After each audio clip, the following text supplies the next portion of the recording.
అంటే ఇన్నిళ్ళ తెలంగాణ టీఆర్ఎస్ స్థాపించిన తర్వాత ఎప్పుడు కూడా నిజాం సంబంధించిన చర్చ జరగలేదు. సో ఇప్పుడే ఎందుకు వచ్చింది ఆ చర్చ? ఇప్పుడే ఎందుకైనా వ్యాఖ్యలు చేయాల్సి వచ్చిందంటే ఏ పరిస్థితిలో నిజాం వర్ధంతి వెళ్ళారు? సో అప్పుడు ఏ వ్యాఖ్యలు చేసి ఇక్కడ ఒక చిన్న సవరణ ఏంటంటే నిజాం గురించి మాట్లాడడం అనేది పార్టీ పెట్టినట్టు నుంచి మాట్లాడుతున్నాడు కేసీఆర్. మీరు ఒకసారి పాత రికార్డులను తిరిగేస్తే క్యాసెట్లు ఉన్నాయి, సీడీలు ఉన్నాయి. 2001 నుంచి నిజాం గురించి మాట్లాడుతున్నాడు. అయితే ఏ కాంటెక్స్ లో మాట్లాడుతున్నాడు అంటే ఈనాడు ఏదైతే ప్రజాస్వామ్య ప్రభుత్వంలో మేము ఆంధ్ర ప్రాంతం లాగా తెలంగాణను కూడా అభివృద్ధి చేస్తామని చెప్పి పెద్ద మనసులో ఒప్పందం మీద సంతకం చేసి ఈ పాలకులు వచ్చి ఇక్కడ చేసినలో ఇది అభివృద్ధి కాకపోగా నిజాం పాలనలో జరిగిన అభివృద్ధికి విధ్వంసం అని చెప్పుకుంటూ వచ్చిండు ఆయన.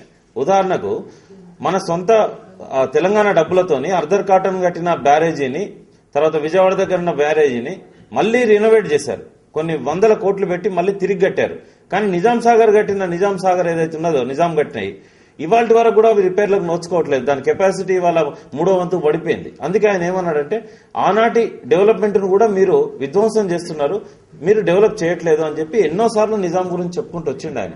అయితే అప్పుడెప్పుడు వివాదాస్పదంగా అంది, ఇప్పుడే ఎందుకు వివాదాస్పదం అయిందంటే ఇలా 2 విషయాలున్నాయి. ఒకటేమో సమాధి దగ్గరికి పోయి ఆయనకు నివాళులు అర్పించడాన్ని జీర్ణించుకోలేకపోతున్నారు. ఎందుకంటే ఏ నిజాం పాలనలోనైతే గదరన్న చెప్పిన అన్యాయాలని తెలంగాణలో జరిగినాయో ఆ వారసత్వం ఉన్నది. ఇంకా వాళ్ళ పిల్లలు ఉన్నారు, అప్పుడు పోరాడిన వాళ్ళు ఉన్నారు. ఆ పోరాటాన్ని మమేకం చేసుకుని ఇప్పటిదాకా పోరాటం నిర్వహిస్తున్న వాళ్ళు ఉన్నారు. ఇదంతా పోరాటాల గడ్డ మీద కొంత ఆవేశం పాలు ఎక్కువ ఉంటది.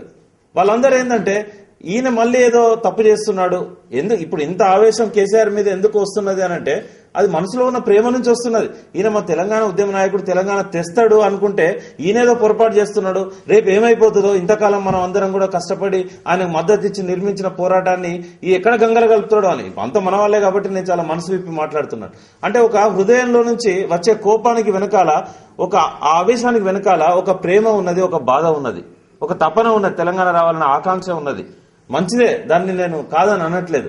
కానీ గద్దరన్న అన్నట్టుగా ఇది మనము తెలంగాణలో ఏమైందంటే కంటిన్యూగా 1930 నుంచి పోరాటాలు వచ్చినాయి. నిజాం వ్యతిరేకంగానే కాదు, కాళ్ళూరు రాజేశ్వరరావు అని చెప్పి ఖమ్మం దగ్గర ముక్కలు నప్పుతారు భూస్వామిని రైతులంతా కలిసి. ఇట్లాంటి చరిత్రలో చాలా సంఘటనలు ఇక్కడ తెలంగాణలో జరిగినవి ఉన్నాయి. అంటే ఎప్పుడు కూడా నిరంతర జీవధారగా ఒక విప్లవ భావాలు, ఆవేశాలు అనేటివి ఎప్పుడు ప్రజల లోపల ఉన్నాయి.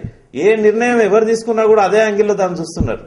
అయితే ఇక్కడ కొంచెం ఏంటంటే తెలంగాణ వాళ్ళకు ఆవేశం కంటే కూడా లౌక్యం కావాల్సిన అవసరం ఇప్పుడు ఏర్పడదు. ఎందుకంటే ఈ ఆంధ్ర వాళ్ళ ఎత్తుగడల ముందు వట్టి ఆవేశం పనికి రాదు అని చెప్పి గత 100 సంవత్సరాల పోరాటాల చరిత్ర చెప్తున్నది. మనం ఆవేశంగా